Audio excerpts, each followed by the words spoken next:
those who are aspiring for mukti, this dimension that we are referring to as Mahakala becomes of paramount importance. The Mahakala temple, it will shake you from the root of your existence.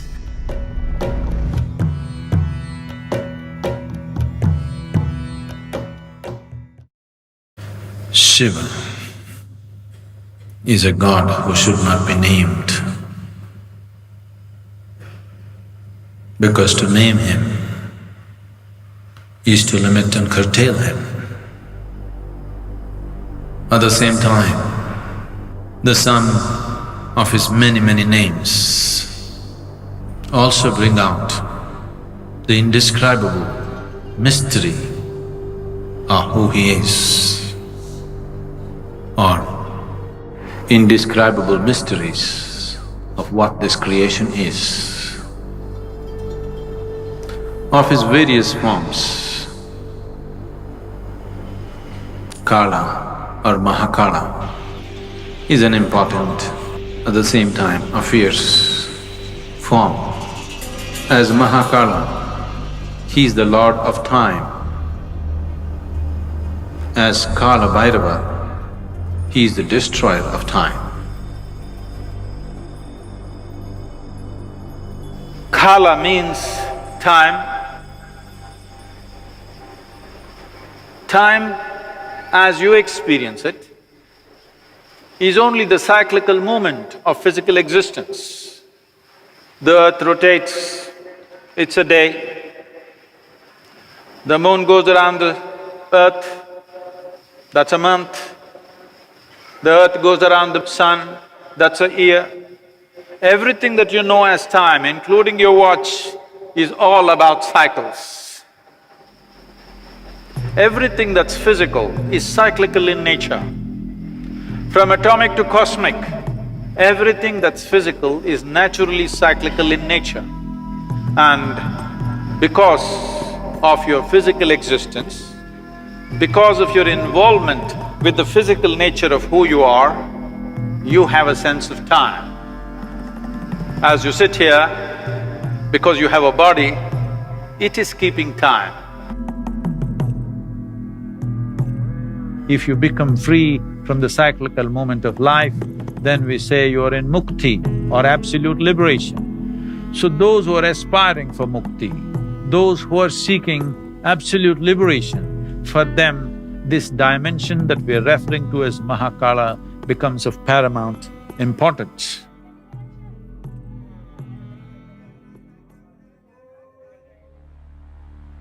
It once happened, the great sage Shukracharya, who was the guru for all the demons, did a tremendous span of austerities in worship of Shiva, and Shiva had to appear. When he appeared, Shukracharya asked for immortality. Then Shiva said, that is not possible. All that is born has to die. Ask for something else. Then Shukracharya said, give me the power of rejuvenation, that any kind of wound, any kind of disease I can rejuvenate, give me that power. Shiva, being the ultimate healer, the master of all herbs and medicines,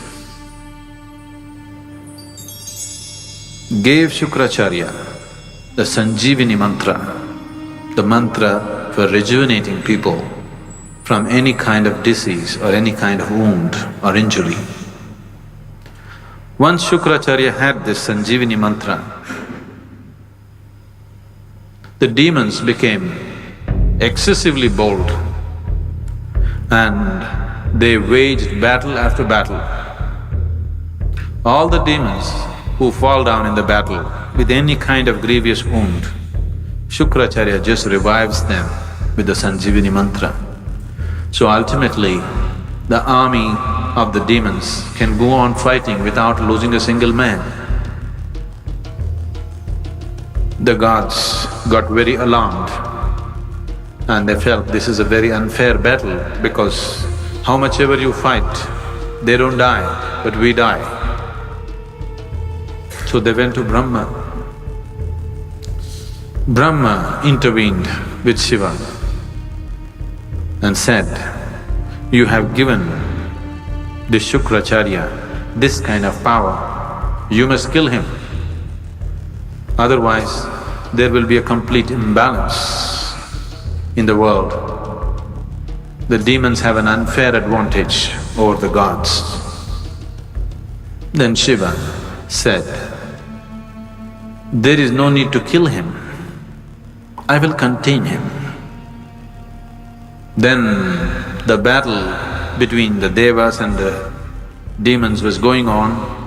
Shukracharya was going about uttering the mantra and reviving all the demons from their injuries and wounds.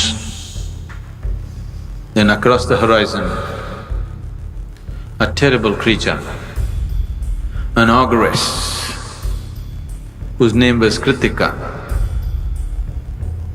came in a hideous form. She was one of the Shiva Ganas. She came and sucked Shukracharya into her womb. And there he remained as a fetus.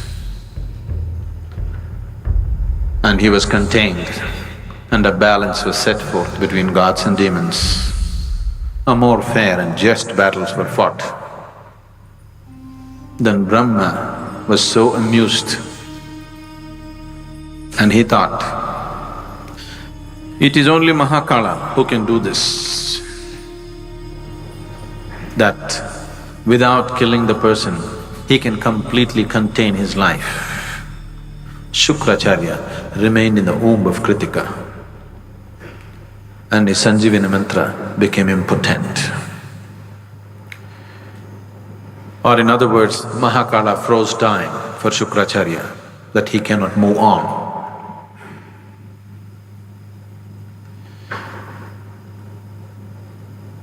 When we talk about transcendence, when we talk about spirituality, yoga, we are seeing how to go beyond the limitations of time and space. Because time and space belongs to the physical plane of the existence. Once you aspire to be spiritual, what it means is you're aspiring to be something more than the physical. Once you're something more than the physical, that means you're aspiring to be beyond the limitations of time and space.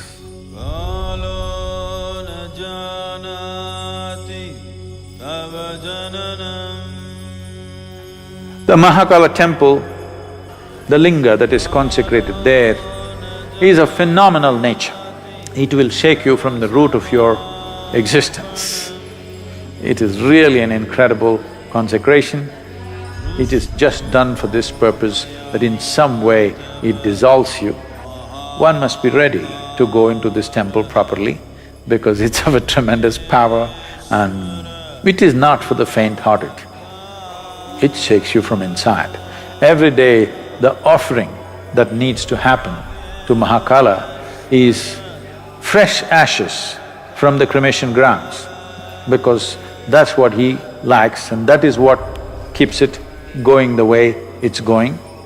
Unfortunately, I heard that we're getting so bloody civilized. Now it seems because some activists protested, they are not using the ashes from the cremation ground, they're just using cow dung or bullshit. Unfortunately, this is not just a cultural thing, there is a science to it. If we bring ashes from the cremation ground and some other ash, I can show you what is the difference between the two. Experientially, it's a phenomenal difference. And it's very, very important that this process is continued because that is the nature of Mahakala. The very presence of what this Mahakala Rupa is, when you go there, everything is gone, everything is burnt into ashes. That means you become free from the physical. It propels you towards your ultimate liberation. You want to do that gently, we have everything here. You want to do it in a boom way, you really want to be pushed hard and you are not faint-hearted, then Mahakala temple is a phenomenal process.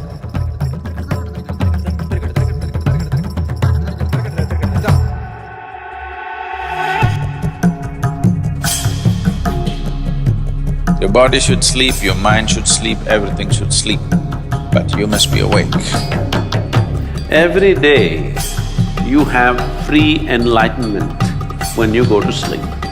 But the problem is you're unconscious. You master your mortality if you just manage to stay awake when you slip into sleep.